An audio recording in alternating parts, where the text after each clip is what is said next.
पिशी मोनी, अहाना को आप पसंद नहीं करती हैं, ये अलग बात है, लेकिन अहाना जानबूझकर ये नहीं कर सकती अपना बदला निकालने के लिए या नुकसान करने के लिए। बड़ी तड़पदारी कर रहा है अपनी बीवी की। तो ये बता कि आज ऐसा क्यों हुआ भाभी के साथ?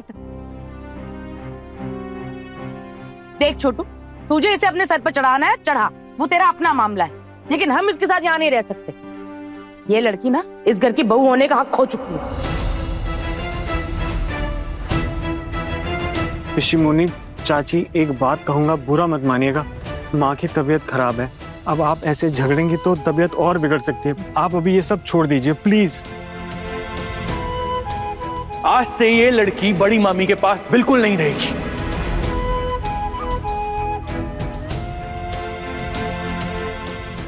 हाँ दादा, मैंने जो गलती की है उसके बाद माँ की देखभाल करने की जिम्मेदारी दोबारा मुझे नहीं मिलनी चाहिए। आप लोगों में से जो चाहे माँ के साथ रुक सकते हैं। माँ की देखभाल के लिए मैं रुकूंगा यहाँ पे। लेकिन तुझे अकेले ही रुकना पड़ेगा। अरे अकेले रहे या किसी के साथ रहे पोल्टू, उससे क्या फर्क पड़ता है? अर्जुन ने कहा है ना वो माँ का ख्याल रखेगा। आप टेंशन मत लीजिए पोल्टू दादा, मैं इस कमरे में नहीं आऊंगी, ये अकेली माँ के साथ रहेंगे। माँ ये ठीक लग रहा है? माँ ठीक है, तुम सब जाओ, अब थोड़ा सांस ले पा रही हो रे, शांति रखो, जाओ। बड़ी मामी इतना कुछ हो गया आपके साथ, लेकिन अभी भी इस लड़की को आप घर से बाहर नहीं निकालेंगी। पोल्टू दादा, ये फैसला एक रात के लिए रुक जाएगा तो आफत नहीं आ जाएगी। आप माँ की हालत देख रहे हो ना, उनको जरूरत है हमारी।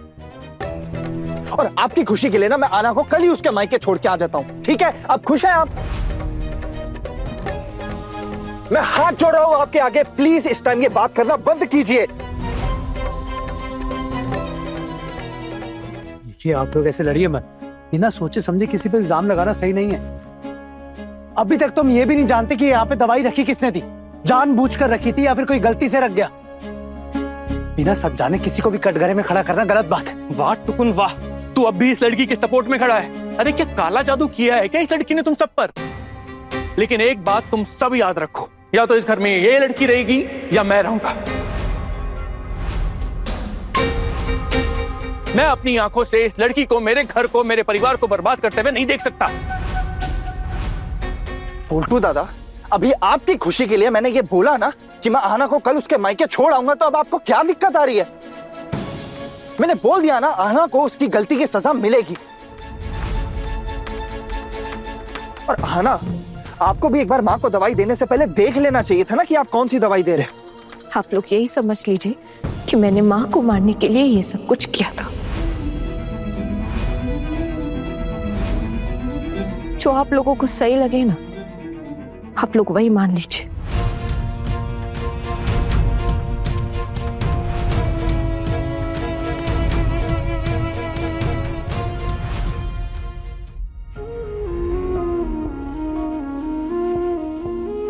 रस्सी जल गई पर बल नहीं गया।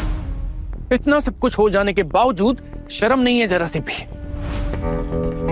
किस तरह बात करके गई है। अरे पोल्टू, सब उस पर इल्जाम लगा रहे थे ना, इसलिए कह रही थी वो ये सब। और छोड़ अब ये सब, माँ को आराम करने दो प्लीज। अरे चुप करोगे, मुझे थोड़ा सोना है रे। जा रे भाभी, जा रहे, बस आप एक बार उस लड़के को उसके मायके छुड़ाने का आदेश दे दीजिए, क्योंकि आपकी मर्जी के बिना तो इस घर में पत्ता भी नहीं हिलता ना भाभी। अब आप ही छोटू को बता दीजिए कि उसे क्या करना चाहिए, नहीं तो भाभी ये लड़की हम सबको निकल जाएगी। जिस लड़की की वजह से आज मैं मरते मरते बची हूँ, उसके साथ इस घर में नहीं रह सकती मैं।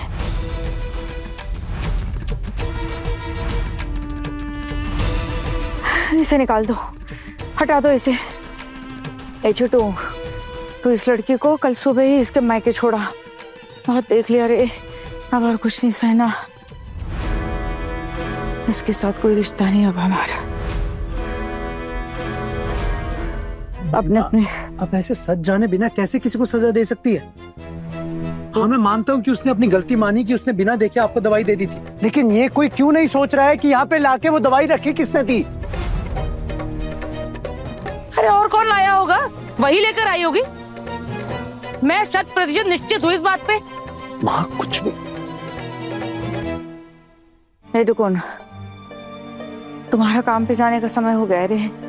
अब इस घर गृहस्थी में ज्यादा घुसने की जरूरत नहीं है। मैं और छोटी संभाल लेंगे सब। तू अपने जाने की तैयारी कर ले। माँ मैं रुकूंगा, आपके कमरे में आ जा। तुझे मेरे कमरे में रुकना है तो रुक, लेकिन वो लड़की मेरे कमरे की चौखट नहीं लांग पाई, ये याद रखना। नहीं आएगी माँ। मैं भी नहीं चाहता कि आहाना आपके साथ इस कमरे में रुके।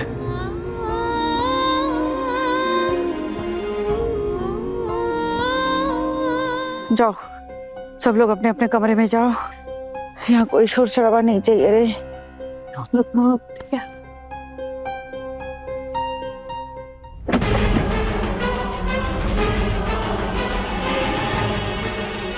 हम कर भी क्या सकते हैं? पर ये तो आना ने बहुत ही गलत किया ना। लेकिन वो दवाई वहां पे रखी किसने? जिसने भी रखी ना, बहुत गलत किया। अच्छा जीजी, मुझे लगता है ये आहाना ने नहीं रखी होगी बदला लेने के लिए। अब इतना कुछ हो रहा है उसके साथ में। क्या पता दीदी, किसके मन में क्या चल रहा है, ये तो बस भगवान को ही पता है।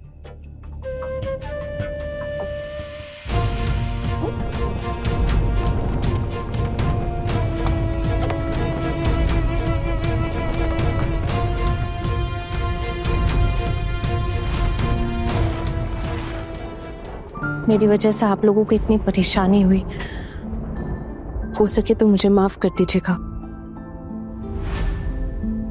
अब आगे से और कोई परेशानी नहीं होगी आप लोगों को। मुझे मारने की कोशिश की है? हाँ, तुमको क्या लगता है किसी को पता नहीं चलेगा? ऐसे ही निकल जाएगी? आप समझने की कोशिश कीजिए। आहाना से जो कुछ भी हुआ था वो गलती से हुआ था। उसने गलती से वो आपको दवाई दी थी ना। आप बताओ, क्या आहाना आपको जानबूझकर मारने की कोशिश करेगी? नहीं ना। तो और कौन करेगा ये काम? वाह छोटू वाह, अब तो अपनी बीवी को बचाने के लिए हम पर इल्जाम लगाएगा, अपने परिवार पर। उल्टू दादा, मैं कोई इल्जाम नहीं लगा रहा हूँ। मैं बस इतना कह रहा हूँ कि ये चीज मैं समझ रहा हूँ कि आहाना से गलती हुई है, लेकिन आहाना जानबूझकर किसी को मार नहीं सकती ना। अरे तो दवाई आसमान से सीधा टपक कर भाभी के मुंह में गिर गई क्या? इसने बोला ना कि इसने दवाई दी है, इसने कबूल किया है, तो फिर तुझे क्या प्रॉब्लम है? हाँ चाचा जी, मैं भी यही मानता हूँ कि आहाना ने ही दवाई दी थी, लेकिन कोई ये क्यों नहीं पूछ रहा कि वो दवाई उस रूम में आई कैसे? हाँ माँ। देख रहे हैं दादा, सुन रही है भाभी? अरे दवाइयाँ मेरी है, इसलिए छोटू बार बार एक ही बात कर रहा है। अरे भाभी, मैं अपनी दवाइयाँ आपको क्यों दूंगी? हाँ, वो भी इस लड़की को फंसाने के लिए मैं ऐसा काम करूंगी? हाँ भाभी, ऐसा काम करूंगी। अरे और भी तो 3 बहुएं हैं घर में, कभी उनकी पीठ पीछे ऐसा काम करते हुए देखा है आपने मुझे? अरे भाभी, इससे तो बेहतर है आप अपनी छोटी बहू को घर में रख लीजिए और मुझे निकाल दीजिए यहाँ से। नहीं नहीं ठाकुर जी।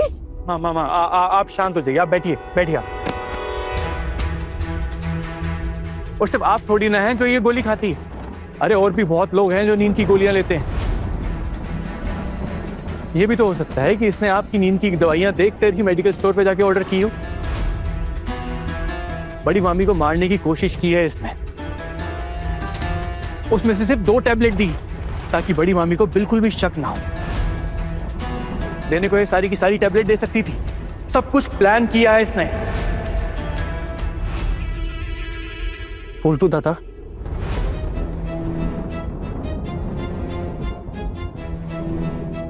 है ना, आप पर बेफिजूल के इल्जाम लगाए जा रहे हैं। आप कुछ कहना नहीं चाहोगे इस बारे में? नहीं,